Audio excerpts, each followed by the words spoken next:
नमस्कार, जोहार। मैं हूं दशरथ प्रधान और आप देख रहे हैं न्यूज 25 झारखंड। उभरती झारखंड की बदलती तस्वीर। तो चलिए जानते हैं झारखंड की 25 बड़ी खबरों को फटाफट अंदाज में।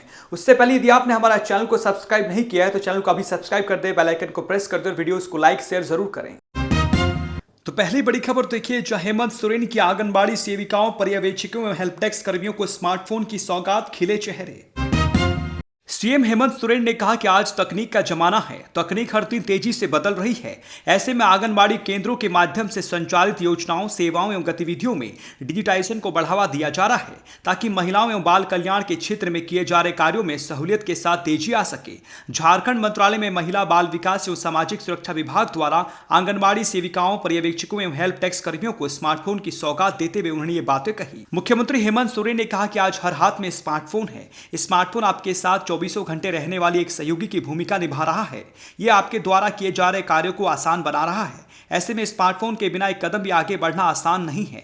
इस बात को ध्यान में रखकर सरकार द्वारा आंगनबाड़ी सेविकाओं, पर्यवेक्षकों एवं हेल्प डेस्क कर्मियों को स्मार्टफोन दिया जा रहा है ताकि आप अपने कार्य को बेहतर तरीके से कर सके। इसमें आप आंगनबाड़ी केंद्रों में संचालित गतिविधियों तथा कार्यों से संबंधित हर दिन की विवरणी का रिपोर्ट को आसानी से तैयार करने के साथ सुरक्षित भी रख सकेंगे। इसके जरिए आपके द्वारा किए गए कार्यों की रियल टाइम मॉनिटरिंग भी हो सके। मुख्यमंत्री ने आगे आंगनबाड़ी सेविकाओं और पर्यवेक्षकों से कहा कि स्मार्टफोन का इस्तेमाल सरकार द्वारा बताए गए ऐप के जरिए सरकारी कार्यों में करें।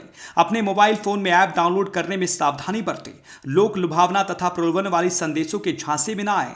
इसमें थोड़ी सी भी चूक और लापरवाही बरती गई तो आपको आर्थिक नुकसान के साथ कई अन्य परेशानियों का सामना करना पड़ सकता है। ऐसे में अपने स्मार्टफोन का सुरक्षित उपयोग करें।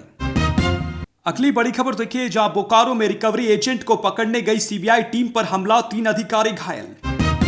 बोकारो में बुधवार सुबह रिकवरी एजेंट धनराज चौधरी को पकड़ने गई सीबीआई की टीम पर हमला हुआ है, जिसमें 3 लोग घायल हो गए हैं। घटना हरला थाना क्षेत्र में कालीबाड़ी के पास की है। इस मामले में शिकायत दर्ज कर लिया गया है। घटना की पुष्टि धनबाद के एसपी पीके झा ने कर दी है। ट्रैक्टर छोड़ने के एवज में की थी 15,000 रुपए की मांग। सीबीआई की टीम बुधवार सुबह ग्रामीण बैंक के रिकवरी एजेंट धनराज चौधरी को पकड़ने के लिए बोकारो गई थी। उस पर आरोप है कि वो एक ग्रामीण से ट्रैक्टर छोड़ने के एवज में 15,000 रुपए की मांग की थी। इस मामले में पूछताछ के लिए सीबीआई की टीम धनराज चौधरी के आवास संख्या 804 सेक्टर 9D स्ट्रीट नंबर 36 पर पहुंची और घर की तलाशी ली। इस दौरान कागजातों को जब्त कर लिया। जब उनसे गाड़ी में बैठकर बरामद कागजात से संबंधित पूछताछ हो रही थी तो उसी वक्त अधिकारियों के साथ उनकी बहस हो गई। इस बीच ग्रामीणों ने सीबीआई के अधिकारियों पर धावा बोल दिया। पूछताछ के लिए पहुंचे अधिकारी किसी तरह जान बचाकर भागे। इस घटना में 3 ऑफिसर घायल हो गए हैं। तो जान लीजिए क्या है पूरा मामला। मिली जानकारी के अनुसार गांव के ही एक व्यक्ति ने ग्रामीण बैंक से लोन लेकर स्वराज कंपनी का ट्रैक्टर खरीदा था। जब वो राशि नहीं चुका पा रहा था तो रिकवरी एजेंट धनराज चौधरी ने उसे ट्रैक्टर को जब्त कर लिया। जब उन्होंने राशि चुकता कर लिया तो उन्होंने अपना ट्रैक्टर वापस मांगा, जिसके एवज में रिकवरी एजेंट ने 15,000 रुपये रिश्वत की मांग की, जिसे देने में उन्होंने असमर्थता जताई और इसकी शिकायत सीबीआई से की। अगली खबर देखिए, जहां सरयू राय ने आखिर क्यों स्वास्थ्य मंत्री के खिलाफ सदन में लाया विशेषाधिकार हनन का प्रस्ताव। झारखंड विधानसभा के बजट सत्र के 19वें दिन बुधवार को सदन में विधायक सरयू राय ने स्वास्थ्य मंत्री इरफान अंसारी और स्वास्थ्य विभाग के संबंधित अधिकारियों के विरुद्ध विशेषाधिकार हनन का प्रस्ताव रखा। विधानसभा में इस प्रस्ताव के पक्ष में भाजपा, जदयू, लोजपा और आजसू के सभी विधायक खड़े हो गए। स्पीकर रविंद्रनाथ महतो ने कहा कि वे इस प्रस्ताव को देखेंगे और आगे विधि सम्मत कार्रवाई करेंगे। विधायक सरयू राय ने इस पूरे मामले पर अपना संक्षिप्त वक्तव्य रखा। उन्होंने कहा कि विधानसभा में सदस्य के किसी प्रश्न का गलत और गुमराह करने वाला उत्तर देना सदन की अवमानना है। ऐसा करना सभी सदस्य के सही उत्तर जानने के अधिकार का हनन भी है। विधायक ने कहा कि 21 मार्च 2025 को उनके अल्पसूचित प्रश्न के उत्तर में स्वास्थ्य मंत्री ने सदन को गुमराह किया और स्वास्थ्य विभाग में सही प्रतिवेदन होने के बावजूद उन्होंने प्रश्न की कंडिका 2 का गलत उत्तर दिया है। सरयू राय के अनुसार उनका प्रश्न झारखंड राज्य फार्मेसी काउंसिल में निबंध सह सचिव पद पर अनियमित तरीके से नियुक्ति करने के विषय में था। फार्मेसी काउंसिल के सचिव का 1 से अधिक स्थानों पर पंजीयन। कंडिका 2 में सरयू राय ने कहा कि किसी फार्मासिस्ट का पंजीयन एक ही दुकान के लिए होता है, लेकिन राज्य सरकार ने वैसे व्यक्ति को फार्मेसी काउंसिल का सचिव सह निबंधन नियुक्त किया है जिसका पंजीयन 1 से अधिक स्थानों पर है। सरयू राय ने बताया कि सहायक निदेशक दक्षिण छोटानागपुर प्रमंडल द्वारा निदेशक राज्य औषधि नियंत्रण प्रयोगशाला झारखंड को प्रस्तुत जांच प्रतिवेदन से स्पष्ट है कि उस व्यक्ति का अलग अलग रजिस्ट्रेशन अलग अलग स्थानों पर है। जांच में फार्मेसी द्वारा सहयोग भी नहीं किया गया और आवश्यक सूचनाएं भी नहीं दी गई। अगली खबर देखिए, जहां झारखंड के एक दर्जी की बदली किस्मत, महज 49 रुपये से रातों रात बन गया करोड़पति। झारखंड के चतरा जिले के एक दर्जी की किस्मत रातों रात बदल गई और वो करोड़पति बन गया। ड्रीम 11 के जरिए उसने 3 करोड़ की राशि जीती है। महज 49 रुपए से 3 करोड़ की जीत चर्चा का विषय बना हुआ है। घर में खुशी का माहौल है। पड़ोसी और रिश्तेदार उसे बधाई दे रहे हैं। शाहिद ने जीत की खुशी जाहिर की है, लेकिन लोगों को आगाह किया है कि यह जोखिम भरा खेल है। सोच विचार कर ही खेले, नहीं तो भारी नुकसान भी हो सकता है। अगली खबर देखिए, जहां रांची में पुलिसिंग पूरी तरह फेल। अनिल टाइगर हत्याकांड पर बरसे केंद्रीय रक्षा राज्य मंत्री संजय सेठ।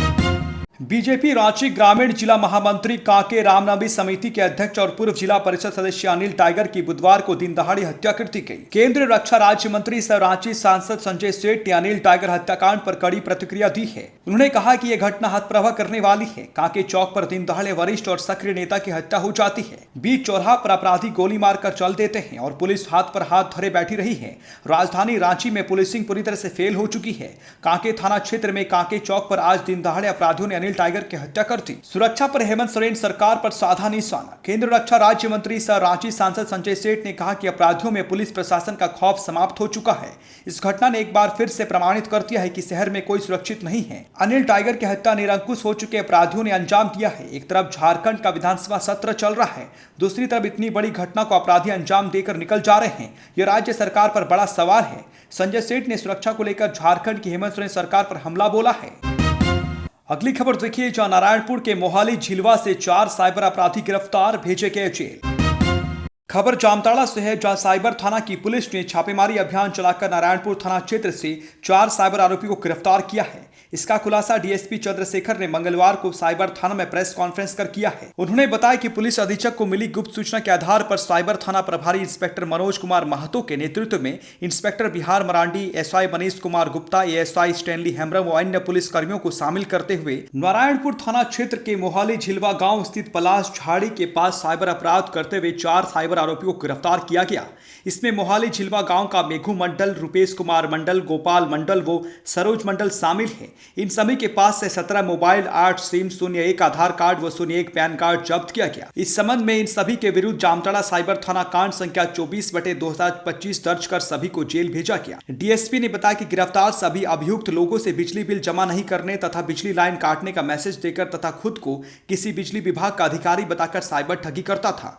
बताया कि गिरफ्तार अभियुक्त गोपाल मंडल व सरोज मंडल का आपराधिक इतिहास रहा है।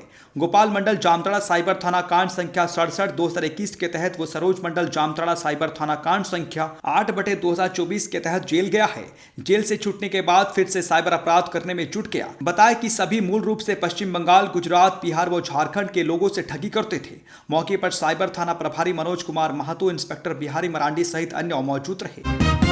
अगली खबर देखिए, जहां बाबूलाल मरांडी पहुंचे रिम्स परिजनों से की मुलाकात, 27 मार्च को झारखंड बंद का ऐलान। रांची जिले के कांके थाना क्षेत्र के कांके चौक पर बीजेपी नेता अनिल टाइगर की आज दिन दहाड़े गोली मारकर हत्या कर दी गई। हत्या के खिलाफ जहां स्थानीय लोगों ने सड़क जाम कर विरोध प्रदर्शन किया, वहीं खबर मिलते ही झारखंड बीजेपी अध्यक्ष व नेता प्रतिपक्ष बाबूलाल मरांडी, प्रदेश संगठन महामंत्री कर्मवीर सिंह और पूर्व विधायक समीरी लाल रिम्स पहुंचे। उन्होंने परिजनों से पूरे मामले की जानकारी ली और ढाढ़स बंधाया। राजनीतिक दलों ने गुरुवार को बंद का ऐलान किया है। बीजेपी और आजसू ने रांची बंद, जबकि अन्य ने झारखंड बंद की घोषणा की है। बीजेपी नेता अनिल टाइगर हत्याकांड के खिलाफ बीजेपी और आजसू ने गुरुवार को रांची बंद बुलाया है, जबकि जेएलकेएम ने झारखंड बंद बुलाया है। कुर्मी संगठन ने भी झारखंड बंद का आह्वान किया है। जेडीयू ने बंद का समर्थन किया है। अगली खबर देखिए, जहां चूल्हा चौका छोड़कर प्रखंड कार्यालय का चक्कर काट रही हैं महिलाएं, जी का जंजाल बन गई मैया सम्मान योजना। सच कहा जाए तो इन दिनों मैया सम्मान योजना जी का जंजाल बना हुआ है। महिलाओं के साथ साथ प्रखंड कर्मी भी परेशान हैं।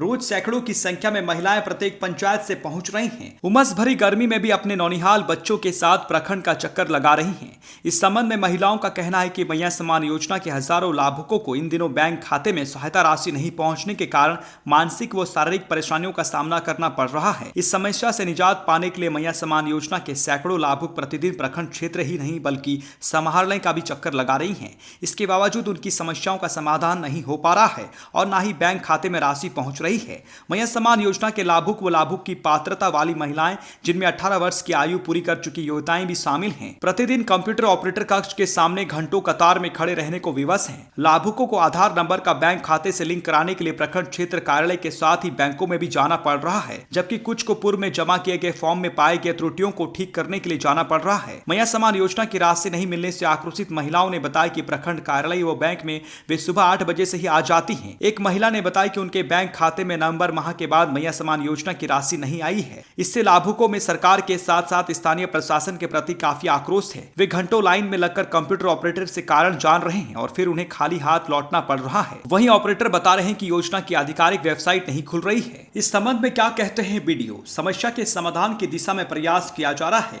ये सही बात है कि प्रत्येक दिन महिलाओं की भीड़ जमा हो रही है। जो भी टेक्निकल प्रॉब्लम है उसे दूर किया जाने का निर्देश दिया गया है। अगली खबर देखिए, जहां सरयू राय और पूर्व मंत्री की आपसी लड़ाई, मुझे बीच में ना घसीटें, बोले इरफान अंसारी। स्वास्थ्य मंत्री इरफान अंसारी ने कहा है कि वो किसी भी दबाव में आकर काम नहीं करेंगे और पूरी जिम्मेदारी व पारदर्शिता के साथ अपने कर्तव्यों का निर्वहन करेंगे। उन्होंने स्पष्ट किया है कि उनके पास भी बहुमत है और वे विधि सम्मत तरीके से ही काम करते हैं। मंत्री ने कहा कि किसी के राजनीतिक प्रभाव या दबाव में आकर कोई निर्णय नहीं लिया जाएगा। मंत्री ने बताया कि जिस मामले को लेकर सवाल उठाए जा रहे हैं वो पूर्व का है और विभाग इस पर नजर बनाया हुआ है। उन्होंने भरोसा दिलाया है कि सरकार पूरी पारदर्शिता के साथ काम कर रही है और किसी भी प्रकार की अनियमितता को बर्दाश्त नहीं किया जाएगा। बता दें कि झारखंड फार्मेसी काउंसिल में निबंधक सह सचिव के पद पर बन्ना गुप्ता के समय में प्रभारी की नियुक्ति हुई थी। इसमें अनियमितता का सरयू राय आरोप लगाते रहे हैं। सरयू राय ने इस संबंध में विधानसभा में सवाल पूछा था। सरकार के जवाब से असंतुष्ट होकर सरयू राय ने विशेष अधिकार हनन का नोटिस दिया है। इरफान अंसारी इसी पर प्रतिक्रिया दे रहे थे। अगली खबर देखिए, जहां डायन बताकर हत्या मामले में 5 को आजीवन कारावास, 15 महिलाएं साक्ष्य के अभाव में रिहा। लोहरदगा जिले के केरो थाना कांड संख्या 30/15 में एडीजे 2 निर्जा आश्रय की अदालत ने डाइन हत्या मामले में 5 आरोपियों को आजीवन कारावास की सजा सुनाई है। वहीं 12 महिलाएं आरोपितों को साक्ष्य के अभाव में रिहा कर दिया गया। मामले के अनुसार केरो थाना क्षेत्र के गांव में एक बच्चे की मौत के बाद गांव में हकवा हकाया गया। इस दौरान लगभग 500 की संख्या में गाँव के पुरुष और महिलाएं लाठी डंडे के साथ जमा हुई। उन्होंने ओझागुनी करने वाले 2 ग्रामीणों को गाँव के अखाड़े में जमकर पीटा, जिससे उनकी मौके पर ही मौत हो गई। बताया जाता है कि हकवा के दौरान घोषणा की गई थी कि जो लोग अखाड़े में नहीं आएंगे उन्हें 500 रुपया जुर्माना देना होगा। इसी कारण घटना के दिन बड़ी संख्या में ग्रामीण वहां उपस्थित हुए। इस मामले में केरो थाना पुलिस ने 12 महिलाओं समेत 17 लोगों के खिलाफ प्राथमिकी दर्ज कर जांच शुरू की थी। अदालत ने सुनवाई के बाद 5 पुरुष आरोपियों को आजीवन कारावास की सजा सुनाई, जबकि साक्ष्य के अभाव पर 12 महिलाओं को बरी कर दिया गया। मामले में एसटी 2008-15 और एसटी 100-2023 के तहत आईपीसी की धारा 147, 48, 341, 323, 342, 506 और 302 के अंतर्गत सजा और जुर्माना लगाया गया।